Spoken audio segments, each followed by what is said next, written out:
Oy, good morning po sa inyong lahat na welcome po sa ating kuya. And today is, nandito tayo ngayon sa may, sa may Quirino, dito sa may Baclaran guys. At may nagtanong sa atin, kasi papunta tayo ng La Huerta sa may Bulungan sa Parañaque. So may nagtanong sa atin, Lods, paano daw ba papunta ng, Bulungan sa Parañaque, kung manggagaling daw po siya ng Alabang. So guys, medyo mabigat yung katanungan na yun kasi actually hindi po talaga tayo dito naka kumbaga area. Dapat dito si Napelong TV ang makasagot ng mga yan. Anyways, ang para sa akin lang, ito lang kasi nandito tayo sa may kanto ng kanto ng dito kasi nagiging palatandaan ko ito pong Pure Gold yan. Dito po sa may Baclaran. Guys. Sa may Baclaran po ito Ayan, Baclaran. Tandaan niyo po itong itong Pure Gold na to, Junior. Ayan, Pure Gold Junior. Yan, Pure Gold Junior, no? Sa may kanto lang po ito, may police station di sa may gilid po natin. Quirino daw po ito, Quirino sabi nila So, balik tayo sa katanungan, no? Yung tanong niya is, may sa akin lang, suggest ko lang, kung galing kayo Alabang, magsukat muna kayo. Sukat, then pag nasa sukat na, is papunta rito sa may, Baclaran. Pero alam ko meron namang sukat na dumadaan naman ng La Huerta. So yun po ang hindi ko kabisado, sir, no. So ang patandaan ko po kasi is dito sa may Baclaran, papunta po ng Bulungan sa may Parañaque. So mas maganda, baka meron tayong mga mga kababayan diyan or mga televiewers diyan na alam kung paano pumunta ng Bulungan Parañaque pag manggagaling ng Alabang. So sa akin, no, sukat siguro. At may mga biyaheng dumadaan ng sukat to La Huerta, Parañaque na dumadaan ng La Huerta. Pwede po yun. Kasi naka-encounter ko po yun Dumaan ako ng dito. Ayun nga pala, pwede nga pala yung pinaka LRT, yung bagong gawa. Na mula po sa may sukat, Dr. Santos ba yun? Tapos bumaba po ako sa may ano bang stasyon yun? Pinakamalapit na stasyon niya is yung doon po sa may sa may tawag nito, sa may Bulungan sa Parañaque. So yun po yung natin, no?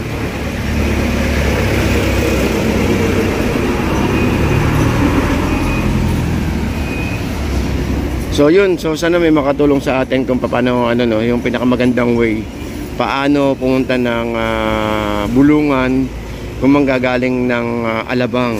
So sana po may makatulong sa atin, no. Anyways, biyahe tayo, no. Dito tayo sa may sa may Baclaran papunta ng Bulungan. Okay? So good morning. Ito po guys yung palatandaan ko, Pure Gold Junior. Then police station sa tagiliran natin dito. Police station no. Bawal pumarada, for personal only. Ayan, ito yung nagiging palatandaan kapag pupunta po rito. Anyway, ito samahan nyo ako, biyahe tayo. Punta tayong Bulungan Parañaque. Sa La Huerta po, sa La Huerta. Okay, so biyahe tayo, samahan nyo ako, no.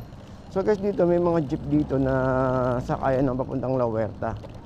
Dito ako sumasakay Wag yung tinutulak na yun Dito ako banda Ito may dumadaan dito na biyaheng La Huerta. Dadaan siya ng La Huerta. So, para kung magko-commute po kayo guys dito may sakayan dito Saan ba yung mga jeep ngayon dito? Maaga pa kasi. So, happy Sunday guys, no? Sa mga kababayan po natin dyan na patuloy pong nanonood. So, wala muna tayo sa may Malabon ngayon, no? Mamaya punta tayo Malabon. So, dito is area pa rin ng ng Baclaran. So, wala pa makita ng jeep, no? Dito, terminal po nun. Dito may sakayan po rito, Dito may sakayan Kaya lang walang jeep. Kasi yung sakay ng La Huerta La Huerta? Oo, Yung sa kanto. sa kanto. Thank you po, Pote. Sa Pote. Thank you, boss. Oo nga, saka may kanto raw. So, dito sa may kanto rito, may sakayan daw ng papunta sa Pote, yung sasakyan po nun yung jeep. Biyahing sa Pote. Nang sa ganun is dadaan po siya ng La Huerta. Actually kasi itong biyahe natin na to is dire-diretso lang po ito. Wala po halos likuan, diretso. Liliko lang tayo kung nasan na yung natin, yung pupuntahan natin na La Huerta, yung pinaka-terminal na po ng papunta sa mga Fishport. Ito, baka meron dito. Ano ba biyahe nito? Ano bang sapote? Ano bang sapote? Boss, dumadaan ba ito ng ano? Itong jeep na ito, dumadaan ba ng Bulungan La Huerta, no? Ito, no? Itong jeep na ito, no? Mga jeep na to? Okay, thank you po. Oh, thank you, boss. Thank you po. Okay. Alam bang, ayun lang, sapote lang pala. Sasakyan mo, alaba. Hindi, yung mga pinsan ko kasi pag papunta po rito. La Huerta pupunta, tapos Oo. La Huerta, sila yung pupunta. saan naman alaba ang kapote. Pero ito, dire-diretso lang tatay, no? Pag nag-jeep ako, ito sasakyan ko. Ayun, kasi minsan, yung baterya ko kasi, baka maipit ako eh, Valenzuela pa ako galing. Para sa alam ko na mag-jeep na lang ako. Magkasakyan sukat. Pagka pabalik ka, sasakyan mo bakla. Malayo-layo rin pala. Kasi pag nag-LRT ako, isang sakay lang eh. Kapag nag-jeep, isang sakay lang din. Ubos yung baterya ko eh. E-bike lang po ito. Galing ako Valenzuela pa eh. Kung balikan, medyo mabigat. Di ba, susunod, mag-LRT na lang ako. Thank you, tayo. Alright, napamarites tayo tuloy. Anyway, napusunahan tayo dun Anyways, good morning guys. Ayun, sabi ni tatay, wag daw tayo sasakay ng, sukat. Ang sakinan daw po natin is sa may sapote. Para dadaan po siya mismo sa may La Huerta. Alright, so good morning po sa inyo lahat guys. Isang mapagpalang umaga po sa ating lahat. So, yun. So, ito, dire-diretso lang po ito. Kapag nagtanong tayo doon guys, is para may idea kayo at marinig nyo mismo sa driver mismo ng jeep na kung ano po yung sasakyan. Ang sabi niya is, wag daw pong sumakay ng wag daw po sumakay ng sukat. Ang sakyan daw is tawag ito. Ang sakyan lang daw ay tawag ito yung pasapote. Kasi ganun is dumaan siya sa may La Huerta mismo. Alam niyo, ang luwag ng kalsada rito, no? Nung nagbabike pa ako rito dati, napakasarap mag-bike dito. Kaya lang lumaki yung tiyan natin nung nagkaroon tayo ng e-bike. May nag-sponsor sa atin po ng e-bike kasi ang masakit, lumaki yung tiyan natin. Kulang sa exercise na. Anyways, di bale, pag mag-bike naman ako sa sunod na araw. Para nasa ganun is matagtag naman, no? Yung ating mga inipon-ipon dyan. Ay!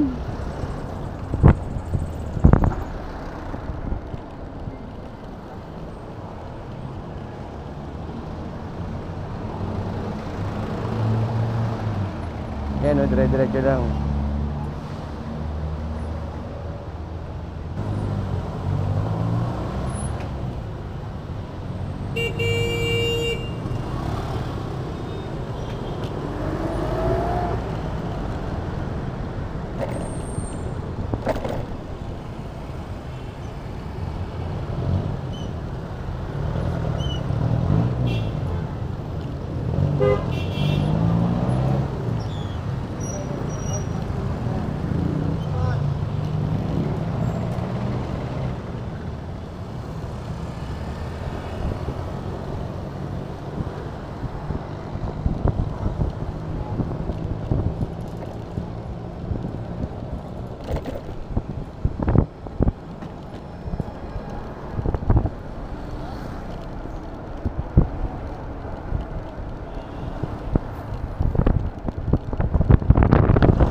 so guys, no, dito tayo sa may La Huerta. Ang bilis natin. Ito po yung La Huerta, Barangay La Huerta. So actually, malapit na po dito to. Kung sakasakali po na maligaw kayo rito, pagtanong-tanong nyo lang dito na talagang madali lang hanapin tong location dito. Tapos pagdating sa may kanto po dyan, liliko na tayo. Papasok sa loob ng Fishport. Kapag nandito na kayo, nag-circle na po kayo rito na gano'n. Naramdaman nyo na po pag umikot. Ayun, pamilyang bahay ng bagong Parañaque sa taas. Tapos kakaliwata, kakanan tayo rito.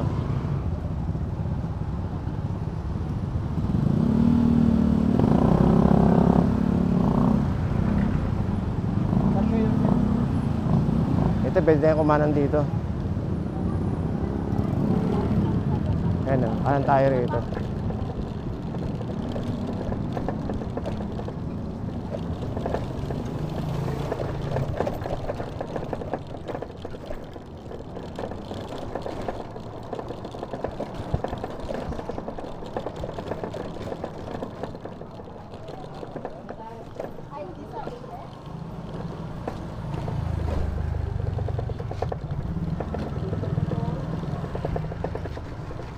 Actually, dapat doon sa pinasukan natin sa may Villarica eh. Mauubos kasi yung battery natin kaya dito tayo dumaan.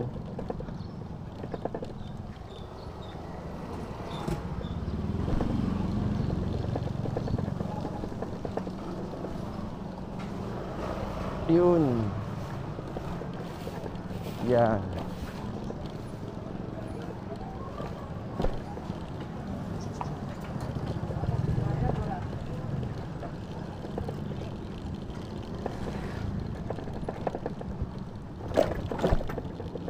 Yun na, kakaliwa lang tayo rito. Tapos ano na oh, ito na yun guys. Ito na yung bulungan sa Parañaque. Ito na yung tulay. Yan oh. Okay, so ito yung sumalubong sa atin, mga tahong.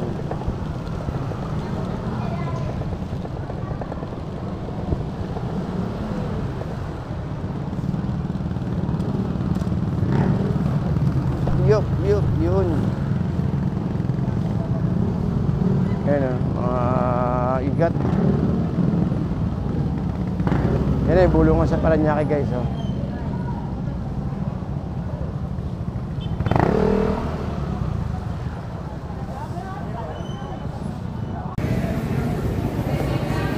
Okay, so guys, nandito pa rin tayo sa may sa may bulungan sa may Parañaque. So guys, sa mga bibili po ng isda rito, dito po kayo pwede magpalinis sa labas. Ayan may mga naglilinis. At kung diretso niyo po mabibili sa loob po, pwede niyo palinisan dito. Pero syempre may bayad, may kakulang bayad. Kumpara sa isda, kumpara sa na conforme sa isda na makukuha niyo.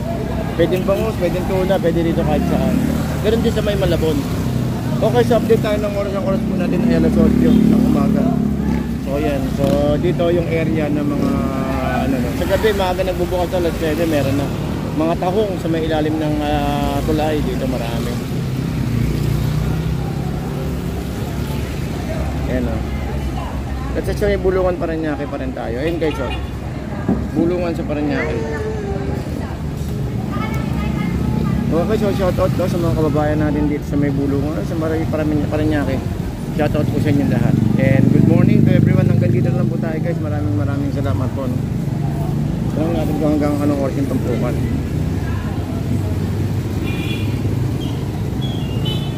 Okay, so hanggang dito lang po tayo guys. Maraming salamat. Kuya, hanggang anong yung tumpukan kuya? Hanggang anong oras? Okay. Hanggang alas 9 ganyan. Pag hanggat may tao. Alright.